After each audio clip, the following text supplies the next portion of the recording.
بسم اللہ الرحمن الرحیم۔ یہ ایک حقیقت ہے کہ وطن کی محبت انسان کی گھٹی میں پڑی ہوئی ہوتی ہے۔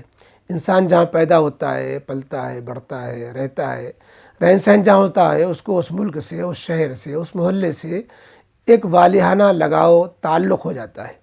لہذا کسی ملک کے کسی بھی باشندے کے بارے میں یہ کہنا، یہ سوچنا کہ وہ وطن سے پریم نہیں کرتا، محبت نہیں کرتا، یہ ایک جھوٹے الزام کے سوا کچھ بھی نہیں، اس کی کوئی سچائی نہیں ہوا کرتی۔ البتہ یہ بات ضرور ہے کہ محبت اور عبادت دو الگ الگ چیزیں ہیں۔ عبادت کا حق صرف ایک ذات وحدہ لا شریک لہ کا ہے اسلامی نقطہ نظر سے، جس نے سارے وطن بنائے، ساری کائنات بنائی، ساری زمین بنائی، ساتوں آسمان بنائے، چاند سورج ستارے سیارے بنائے اور ہر چیز بنائی۔ اسی خدا نے انسانوں کو زندگی گزارنے کا سلیقہ دیا، اس کے لیے پیغمبر بھیجے اور پیغمبروں کے ذریعے انسانوں کو دین ملا، مذہب ملا، اور مذہب نے یہ سکھلایا کہ وطن سے محبت تو کی جا سکتی ہے لیکن وطن کی عبادت و پرستش نہیں کی جا سکتی ہے۔ عبادت خاص ہے اس پیدا کرنے والی ذات کے ساتھ جو ہم کو وطن دینے والا ہے۔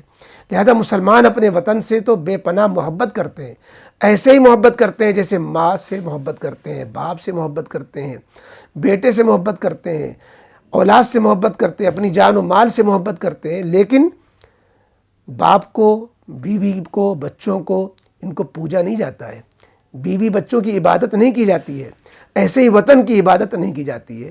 یہی اسلام کا نقطہ نظر ہے۔ اس لیے مسلمان وندے ماترم نہ کہتے ہیں، نہ کہہ سکتے ہیں، نہ کہنا ان کے لیے جائز ہے۔ بھارت ماتا کی دیوی کے سامنے سر جھکانا یہ ایک مسلمان کے لیے مذہبی اعتبار سے جائز نہیں، اور ہمارا آئین اس پر کسی کو مجبور بھی نہیں کرتا۔ ہر شخص کو اپنے اپنے مذہب کے مطابق عمل کرنے کی آزادی ہمارا سنویدھان دیتا ہے۔ لہذا اگر اسکول میں مسلم بچے بچیاں وندے ماترم نہیں پڑھتے ہیں، کسی دیوی کے سامنے ہاتھ نہیں جوڑتے ہیں، تو ان کو قانوناً مجبور بھی نہیں کیا جا سکتا۔ ہم جس طرح اپنے وطن کے وفادار ہیں، ایسے ہی اپنے دین دھرم کے بھی تو وفادار ہیں۔ مذہب نے ہی ہمیں اپنے وطن سے وفاداری کا سبق سکھایا ہے، اور یہ مذہب کا ہی حصہ ہے کہ انسان جو اپنے وطن سے محبت رکھے۔ تو انسانوں کا بنایا وہ مذہب نہیں ہوتا ہے، مذہب جو ہوا کرتا ہے چونکہ خدا کا دیا ہوا دستور ہوتا ہے، لہذا خدا کے دیے ہوئے مذہب کی روشنی میں ہم اپنے وطن سے اپنا تعلق بنا کر چلتے ہیں۔ خدا نخواستہ اگر مذہبی کو ہم نے پیچھے ڈال دیا اور مذہب پہ عمل نہیں کیا تو انسان کا اپنے رب سے رشتہ ٹوٹ جائے گا، خدا سے ہمارا تعلق کمزور پڑ جائے گا، بلکہ باقی نہیں رہے گا۔ پھر تو ہم اپنے وطن کے اندر بھی مذہب کے اعتبار سے زندگی گزار نہیں سکیں گے، جینے کی آزادی مذہبی اعتبار سے ہماری ختم ہو چکی ہوگی۔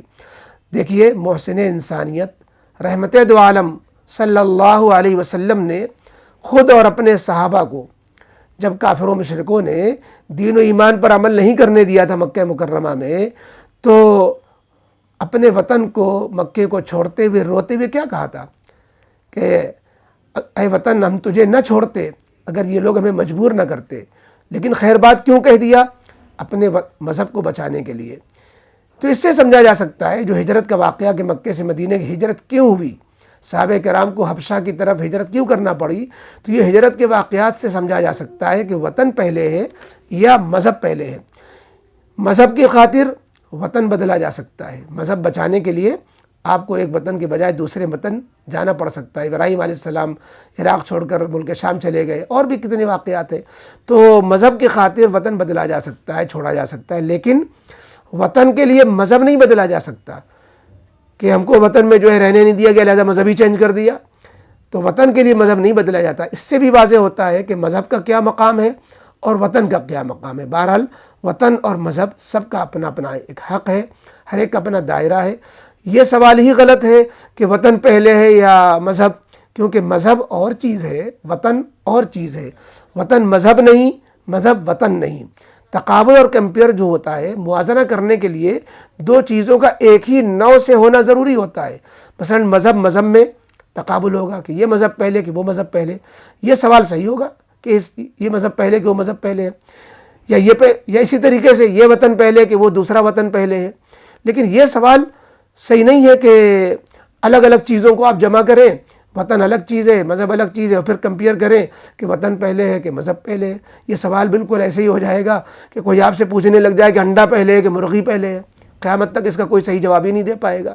تو اس لیے یہ سوال کہ وطن پہلے یا مذہب پہلے ہے، تو یہ انڈا پہلے مرغی پہلے جیسے سوال ہو جائے گا، یہ مغالطہ بھرا سوال ہے حقیقت میں۔